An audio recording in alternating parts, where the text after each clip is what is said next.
when everything becomes too cheap in order to win. In the end, no one truly wins.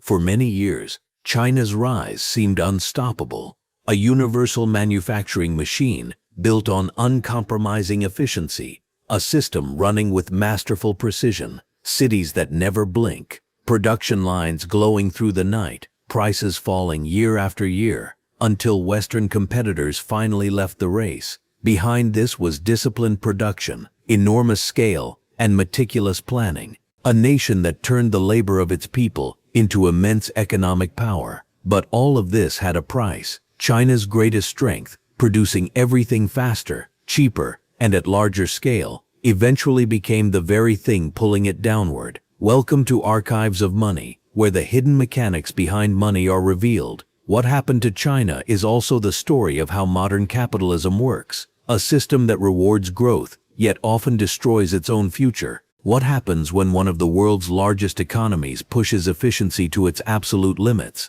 when productivity begins to harm itself? To understand this, we must go back to the beginning of China's economic rise. The year was 1978. Deng Xiaoping stood before the Communist Party and shattered one of socialism's biggest taboos. He told China, "To get rich is not shameful, it is patriotic." With those words, one of the fastest economic transformations in human history began. Overnight, farmers became entrepreneurs. Factories were built in rural regions. Foreign investors from Japan, America, and Europe poured into the country to take advantage of its rapidly expanding cheap labor force. China created special economic zones. In these zones, the rules were different. They were essentially experimental cities. No rigid central planning, less bureaucracy, no ideological experiments. There was only one goal: bring in capital and grow exports. And the strategy worked far better than anyone expected. The fishing town of Shenzhen, once home to only 30,000 people, transformed into a massive metropolis. Within 20 years, the same transformation spread across the country. Every province wanted its own miracle city. Every city wanted to become the next Shenzhen. Local governments borrowed money and began building power plants, industrial zones, endless highways, all to support more factories. By the early 2000s, China was no longer just growing, it was accelerating beyond imagination. It had effectively become the factory of the world. Steel, coal, copper, oil. Western companies struggling to survive moved their production to China. Eventually, if a product could be manufactured, it likely carried the label, "Made in China." But beneath this extraordinary expansion lay a fatal flaw. The secret to success in manufacturing was simple: produce the same product cheaper than everyone else. Local governments competed with each other to attract factories, cheaper land, lower taxes, lower operating costs. Companies then competed with each other by lowering prices, cutting their own profits in the process. Everyone wanted growth, but almost no one focused on sustainability. What looked like rapid growth was in reality a slow descent. At first nobody cared.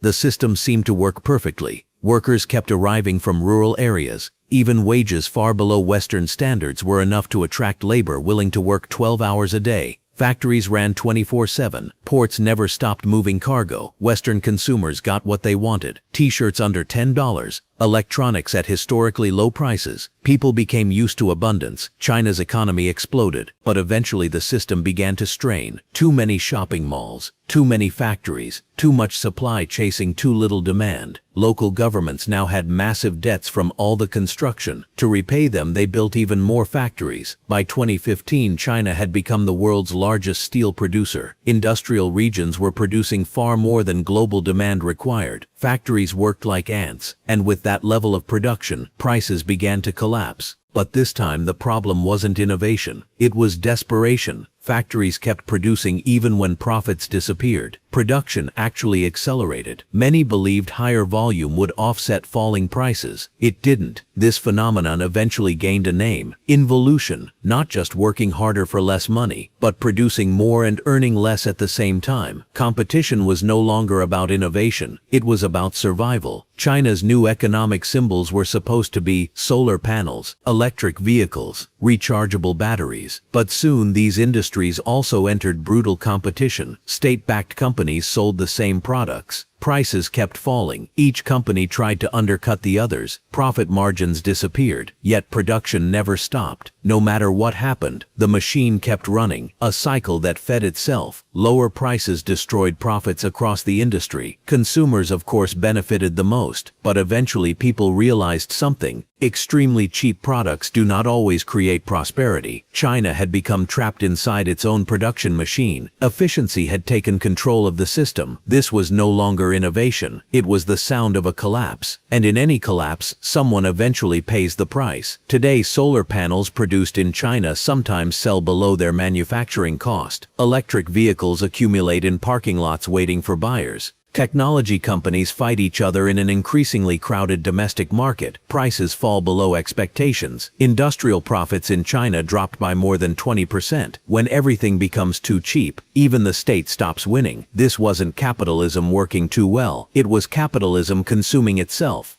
And the most interesting part? China had experienced this before. In the early 2000s, overproduction in coal and steel destroyed prices. The central government intervened. Mines were shut down. Factories were merged. Millions lost their jobs. It was the first attempt to rebalance the system. But now the same pattern is emerging again. Except this time, it is much larger. Factories rarely collapse on paper calculations alone. They collapse when politics allows them to. And in China's system, politics rarely supports contraction. It supports activity. Even if that activity produces no real growth. Behind closed doors, party officials understand the numbers: falling profits, distorted prices, endless debt. But the public message remains the same: keep producing. Because if the machine stops, the illusion becomes impossible to maintain. By the 2020s, the system had evolved into something unexpected. A machine slowly consuming itself. Production numbers kept breaking records. More factories, more electric vehicles, more exports. Yet financially, the system was weakening. China's economic model was no longer creating new wealth. It was simply distributing the same wealth faster.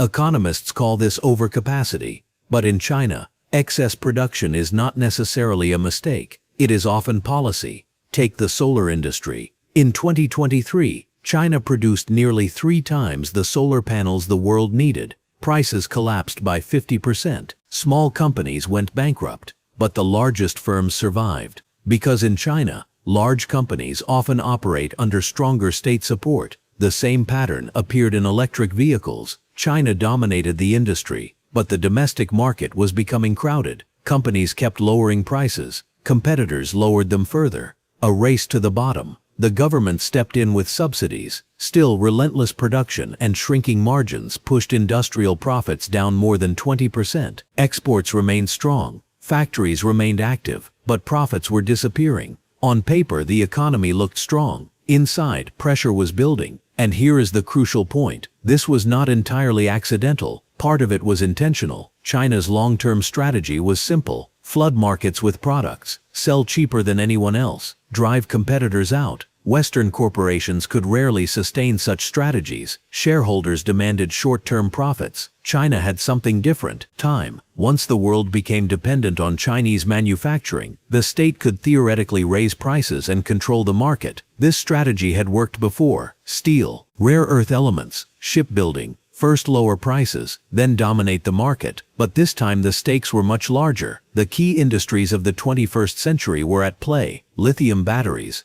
electric vehicles, solar energy. In theory, it was a brilliant strategy. In practice, it was risky. How long can an empire afford to operate at minimal profit? Eventually, the system reaches its limits. When every sector believes the state will absorb losses, they produce even more. Productivity becomes political. The line between national strategy and systemic burden disappears. The result is a quiet danger, an economic system that behaves like a time bomb. Every yuan spent sustaining massive production today is money taken from tomorrow, and eventually, someone must pay the bill. History shows us something important. Empires do not collapse because people demand too much. They collapse when purpose disappears. What we are witnessing is a system where efficiency replaced purpose, a machine that refuses to slow down, yet cannot achieve the growth it once promised. History has seen this before. It happened in ancient Rome. Overproduction eventually destroyed grain prices. Rome disrupted its own balance. It happened in Japan, when its massive economy hit a wall. It happened in Britain's coal industry, where even the miners could no longer survive from the coal they extracted. Rebalancing takes time, and as every empire eventually learns, producing something extremely cheaply often carries an extremely high cost, because a system that optimizes everything except balance ultimately destroys itself. If this opened a new way of thinking for you, subscribe. History holds the answers. I'm simply showing you where to find them.